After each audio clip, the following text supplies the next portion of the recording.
segunda temporada de Ruptura chegou ao fim com um episódio muito bom e explosivo. Vamos falar sobre ele. E aí, tudo a paz? Tudo tranquilo com você? De verdade? Então beleza. Eu sou Felipe Dias e este é mais um Fliperama. Se você for novo ou nova por aqui, se inscreva no botão aqui embaixo e também ative as notificações para não perder os próximos vídeos. O episódio ele começa exatamente onde acabou o anterior, com um Mark interno completamente confuso sobre o que está acontecendo. Interessante que Copperwell, a Harmony, ela descobre que o Mark ainda não terminou a pasta Cold Harbor, o que significa que a senhorita Casey para o Mark interno ou a gema para o Mark externo ainda está viva. Eu falei no meu vídeo anterior que não se pode confiar muito na Harmony, não. E por mais que ela pareça estar interessada em ajudar Mark, com certeza ela tem um outro interesse por trás. Será que o caos desse episódio era exatamente o que ela queria? Muitas respostas foram dadas nesse episódio e algumas teorias também foram confirmadas, mas em compensação, muitas perguntas foram levantadas também. O Mark interno conversa com Devon sobre salvar a gema e como seria importante conseguir tirar ela de lá, dessa maneira desmascarar a Lumon e acabar com a empresa. Creio que isso não vai acontecer, principalmente para as pessoas que estão ali dentro da Lumon, dentro do 7º andar, o andar da ruptura. O próprio Mark pergunta para Devon em relação a isso, o que vai acontecer com eles se caso a Lumon, por exemplo, deixe de existir, eles também deixam de existir. Uma das dúvidas que esse episódio deixou, principalmente no seu final, é o fato de quando a gema sai, é jogada para fora ali da Lumon e recupera a sua identidade como gema, ela fica desesperadamente pedindo para o Mark ir atrás dela. A questão que fica é, o que vai acontecer com ela? Afinal de contas, ela ainda está dentro das dependências da empresa. Será que ela vai conseguir sair dali? Será que a Devon e a Harmony estão em algum lugar esperando por ela? Qual será o destino dela? Será que ela vai conseguir expor a empresa e dessa maneira fazer a empresa ter um fim e todas as pessoas que estão ali dentro do 7º andar de ruptura deixarão de existir também? Eu vou falar mais sobre esse final mais pra frente, mas eu só queria adiantar essas questões que o episódio deixou. E quem melhor para convencer o Mark interno e ajudar do que o próprio Mark? O diálogo entre eles, utilizando a filmagem, foi uma boa sacada. E a montagem e a trilha sonora ajudam bastante na tensão dessa cena. O Mark interno está do lado de dentro com uma fotografia mais amarelada, mais quente. E o Mark externo do lado de fora com uma fotografia mais fria e azul. Nesse momento, o que eu vejo como simbologia sobre isso é que quem tinha as rédeas da situação, quem poderia fazer alguma coisa naquele momento era o Mark interno. Essa cena também demonstra o talento do Adam Scott. Deu um outro prêmio para ele porque ele merece bastante. Foi uma cena rápida, bem produzida e ele alterou bastante ali entre suas personalidades. Eu gosto bastante dessa cena porque o diálogo é muito bem feito, apesar de simples. E é uma luta entre as versões, podemos dizer assim, entre o interno e o externo, cada um tentando argumentar com o outro, mas pensando apenas em seus próprios interesses. Algo que me diz muito sobre autocontrole. Dos dois, quem perderia mais? Quem perderia o grande amor se a reintegração fosse feita realmente? Com quem que o Mark ficaria? Com a gema ou com a Halle, por exemplo? Muito provavelmente com a gema, pois a maioria da vida do Mark externo, o que domina tudo e por mais tempo, é ele. Nesse diálogo entre os dois, dá para perceber que o Mark externo não está muito interessado em relação ao futuro do Mark interno. Pois para esse Mark externo, o interno não existe, ele era apenas uma ferramenta. E é claro que o interno sente, percebe isso, principalmente quando ele fala da Helen, errando o nome dela, falando Helena. Algo que aconteceu com o próprio Mark externo, quando a Helena falou o nome errado de gema, chamando ela de Hannah. Este erro no nome mostrou simplesmente a falta completa de interesse no Mark pelo Mark interno. E é claro que apesar de eles não poderem confiar na Harmony, ela é a única esperança para tirar a gema de dentro da Lumon. E também ela é a única pessoa que conhece ele verdadeiramente, que passou alguns anos trabalhando com ele, e aqui nesse diálogo entre ela e o Mark interno tivemos algumas respostas. Claro, isso segundo a Harmony, mas ela falou que os números a qual o Mark trabalhava, o refinamento de macrodados, são na verdade a esposa dele, uma porta de entrada para a mente da gema. São uma espécie de temperamentos que são construídos em relação a ela. E que cada arquivo que ele completou, 24 arquivos antes ele fala, era uma nova versão interna da gema. E o arquivo 25, o Cold Harbor, aparentemente seria a versão definitiva desta versão interna que eles estão tentando fazer, só que isso, de alguma maneira, a mataria. Algumas teorias já falavam em relação a isso, de que o Mark estava fazendo esse refinamento de macrodados e esse refinamento de alguma maneira fazia ligação direta com sentimentos, empatia, raiva, amor, medo, felicidade, e que isso fazia ligação direta com o processo de ruptura. Agora sabemos que de certa forma essa teoria realmente é verdadeira. Ok, mas a dúvida que fica é, se o Mark ele estava fazendo refinamento de macrodados para a mente de sua esposa Gemma, o que os outros 3 estavam fazendo? Halle, talvez ao que parece, e na primeira temporada mostra um pouco disso, estivesse trabalhando em algo diretamente ligado ao Kieran Egon. Por isso que quando ela consegue chegar ao 100% de uma pasta, até aparece o Kieran Egon dizendo que ama ela e sai voando naquela animação. Mas e o Dylan e o Irving? Em quem eles estão trabalhando ou o quê? Ou se realmente o trabalho deles ali não é para nada, é apenas para o Mark ter uma equipe? Ou será que o trabalho do refinamento de macrodados é construir uma consciência interna para cada uma das pessoas que resolvem trabalhar ali dentro da Lumon fazendo o processo de ruptura? Só que se for isso, será que cada um desses refinadores trabalha apenas para aperfeiçoar um único interno ou Gemma, na verdade, que é especial? Será que cada um desses externos de alguma maneira passaram pelo andar de teste antes de fazer o processo de ruptura e a Lumon de alguma forma acaba apagando as suas memórias para eles não se lembrarem deste momento? Isso explicaria também as visões do Irving em relação ao corredor e à porta do elevador, então talvez ele, pelo menos ele, tenha passado pelo andar de testes. Isso explicaria também o fato de que no LinkedIn da empresa, da Lumon, está dizendo que o Irving trabalha lá há mais de 9 anos, e não há 3, como ele mesmo dizia. Uma das teorias em relação aos objetivos da Lumon é de que eles estavam usando a Gemma como uma espécie de receptáculo para colocar a mente do Kieran Egon nela. Então por isso ela passou por 24 personalidades. A Cold Harbor seria a última personalidade onde ela não teria memória, lembrança nenhuma do que passou nas outras 24, inclusive a da própria Gemma, e assim ela estaria com a mente livre e limpa para receber todas as informações e memórias do Kieran Egon. Se esses foram realmente os objetivos iniciais da Lumon para trazer uma imortalidade ao seu fundador, ou se eles queriam de alguma maneira gerar uma criança e essa criança seria o Kieran Egon, ainda não sabemos. O que podemos especular é que talvez o encontro entre Gemma e o Mark não foi tão casual assim.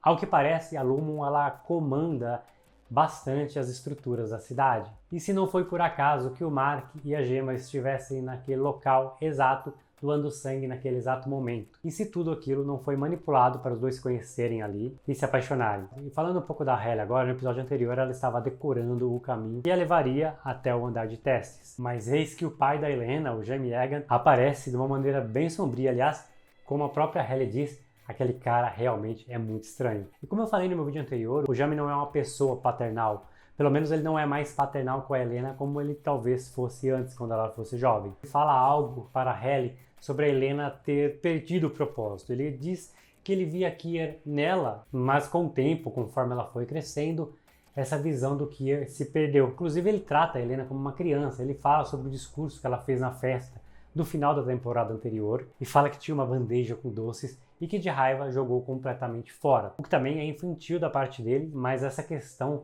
do doce ser jogado fora foi trabalhado no episódio 4, quando o Milchek mandou a senhorita Hang também jogar os doces fora, porque ele não gostou nada da brincadeira que estava acontecendo ali. Eu tive a impressão de que a Helena é uma pessoa que procura muito o amor paterno e faz de tudo para agradar o pai. Provavelmente esse foi um dos motivos para ela aceitar participar do processo de ruptura e se transformar em uma pessoa completamente diferente. Aparentemente a Helena com o tempo foi percebendo que esse culto ao Kier não era algo que agradava a ela não. A Halle tem algo que a Helena não tem, uma ousadia, tanto que ela quase fura o pescoço do cara com uma caneta. E nesse momento ele fala que viu o Kier nela novamente. Ele precisa talvez dessa ousadia que ele não via mais na filha dele. Voltando a falar de Mark, ele está de volta no 7º andar. Ele é recebido por um quadro estranhíssimo e Ruptura gosta bastante de surpreender a gente com isso também. Esse quadro retrata toda a jornada dos Marks até ali. E tem um título, um texto bem interessante que é A Sublime Vitória do Cold Harbor. Existem alguns detalhes interessantes nessa pintura que vale a pena citar, como por exemplo o rosto de sofrimento do Mark,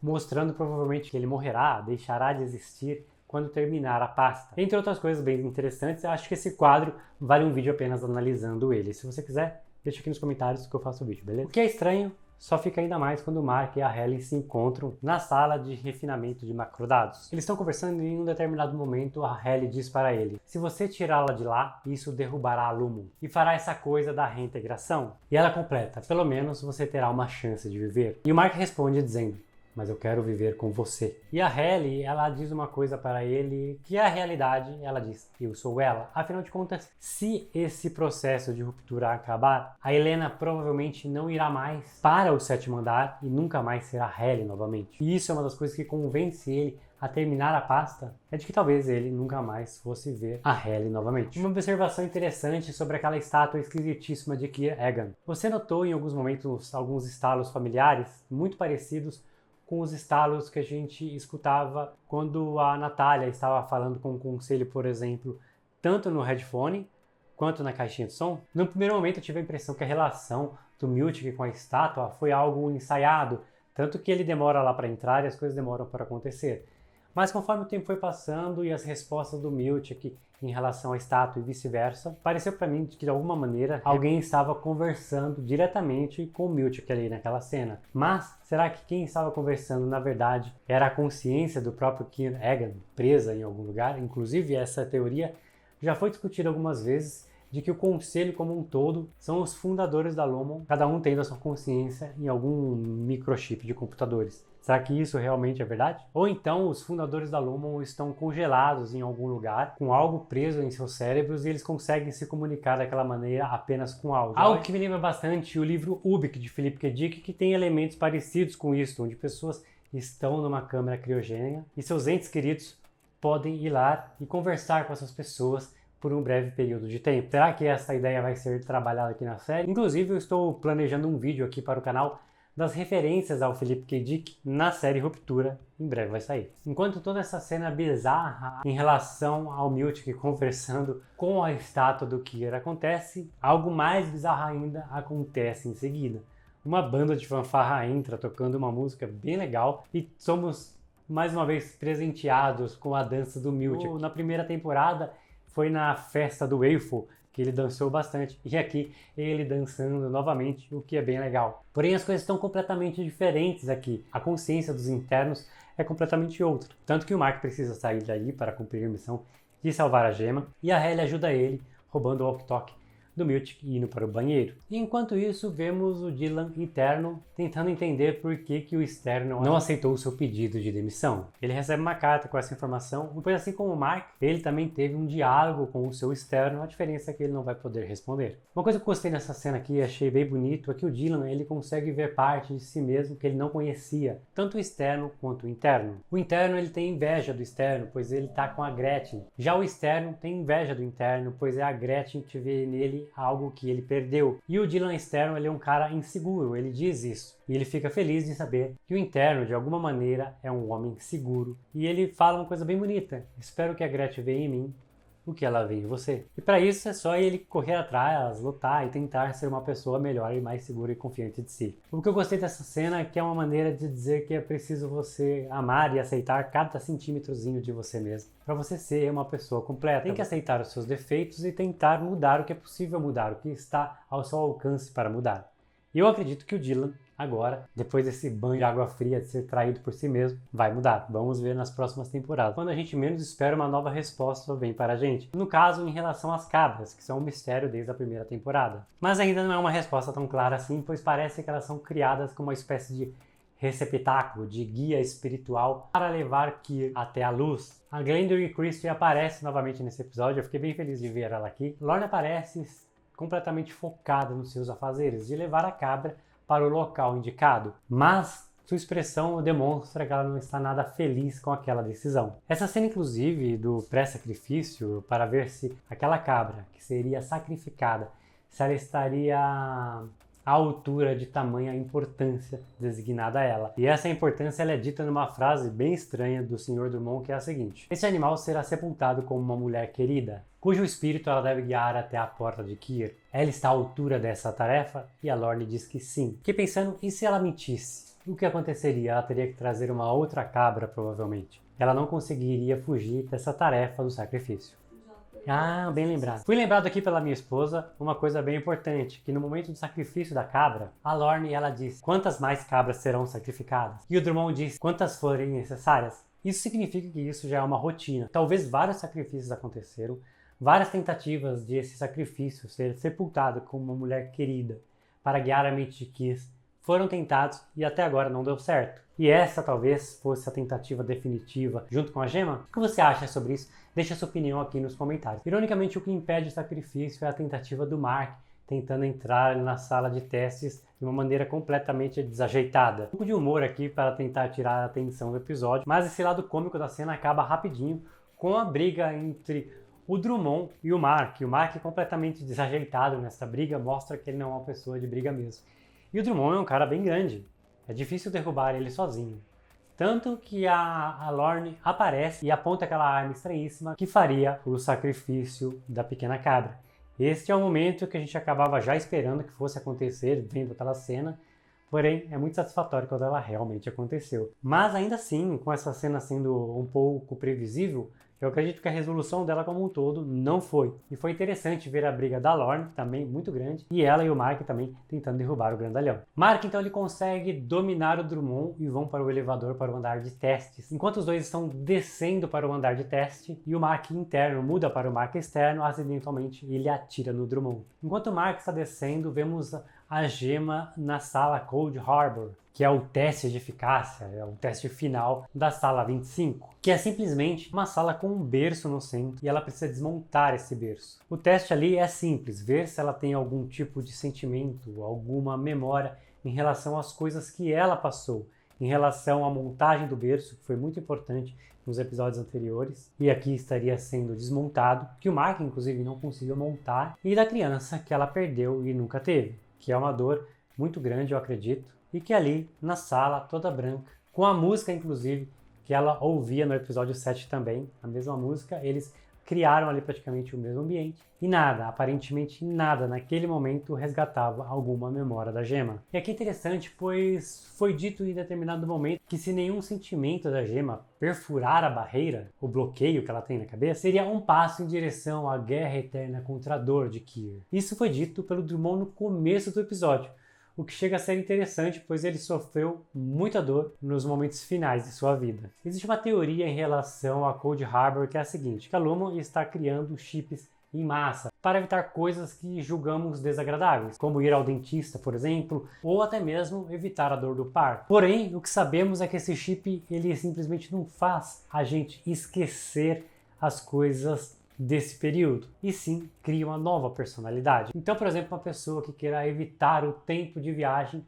vai criar uma versão dela que vai estar eternamente viajando. Porém, além disso, algumas pessoas acreditam que a realização desse chip e de toda essa pesquisa em relação ao processo de ruptura tem fundamentos religiosos. E a possibilidade, como eu falei anterior, do criador da Lumon, o Kieran, na verdade não está morto e que ele está planejando de uma determinada maneira ressuscitar e criar a sua própria religião, que ali dentro da Lumon já vemos que tem uma seita em relação a isso. A ideia do Cold Harbor era para fazer esse teste definitivo, esse teste de eficácia em relação à gema desmontando o pequeno berço, para ver se nada vazaria do bloqueio. Porém, quando o Mark chega na sala e ele fala com ela, talvez isso demonstre que este bloqueio não tem tanta eficácia assim quanto essas pessoas acreditavam. Por mais que em determinado momento ela se defenda com um pedaço do berço, ela também aceita as palavras do Mark, dizendo: eu sou seu marido, passamos 4 anos juntos, vem comigo que você vai ver. E ela se convence rápido. Algo nela ali, no fundo do seu ser, furou o bloqueio que eles tanto estavam tentando evitar e ela sai da sala junto com ele. E foi uma cena legal de se ver, é muito bonito você ver esse reencontro, apesar de doloroso e por pouco tempo, pois logo eles entram no elevador de teste novamente e ela vira Miss Case e ele vira o Mark interno. E aqui é um dos momentos polêmicos ali para algumas pessoas que gostaram ou não desse final. O Mark, ele vai com a gema até a porta essa que ele mostrou para a Hayley na primeira temporada, que ela poderia sair ali normalmente quando ela quisesse da empresa Lumon. E o Mark ele fica de costa para a Hayley nesse momento e ela fica voltando, porque já sabemos o porquê. E ele diz que não pode sair naquele momento. E agora, quando ele leva a gema para fora, ele escolhe não sair, pois ele poderia sim sair e ficar com a gema e ser o Mark, mas naquele momento quem tinha o poder em suas mãos era o Mark interno. E aí nesse momento aparece a Halle, e ela aparece como se estivesse combinado. Eu fiquei pensando que se aquele papo que eles tiveram, te vejo no Equador, não foi um código, uma combinação entre eles que nós não vimos, para exatamente naquele momento, o Equador ser aquele momento de saída.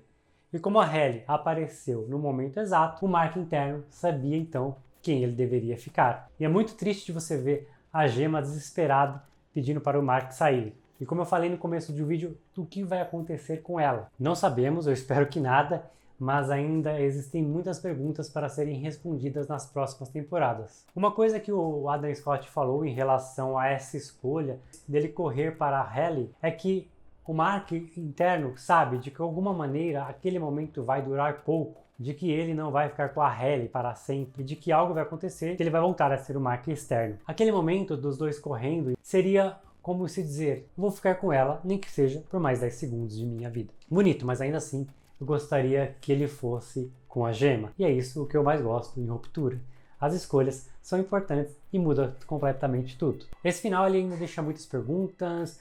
Por que a Natália estava interessada no livro do Rickon para fazer uma versão para os internos? O que vai acontecer com o Irving, inclusive para quem o Irving estava ligando? E o Burt e o Fields, quem são eles realmente? E uma coisa que eu fiquei me perguntando com esse final de série é a seguinte: você já parou para pensar que se não fosse a Helena se transformar Halle e entrar no lugar do Pete, com aquela personalidade que o Jamie Egan gostou tanto de ser imbatível, nada disso provavelmente teria acontecido e o projeto de Cold Harbor poderia ter acontecido muito antes? Inclusive foi ela quem instigou e inspirou a banda do setor de coreografia e alegria, que nome muito legal, a se revoltar contra o Milchak. Convenhamos que a cena é bem interessante quando vemos o Milchak subindo todo bravo, olhando para todas aquelas pessoas e percebendo que vai haver uma revolução. E eu gostei bastante de ser o Dylan a expressar exatamente o que todas aquelas pessoas estavam sentindo, xingando o Milchak naquele momento. E você, o que achou desse episódio? Gostou ou não gostou do final?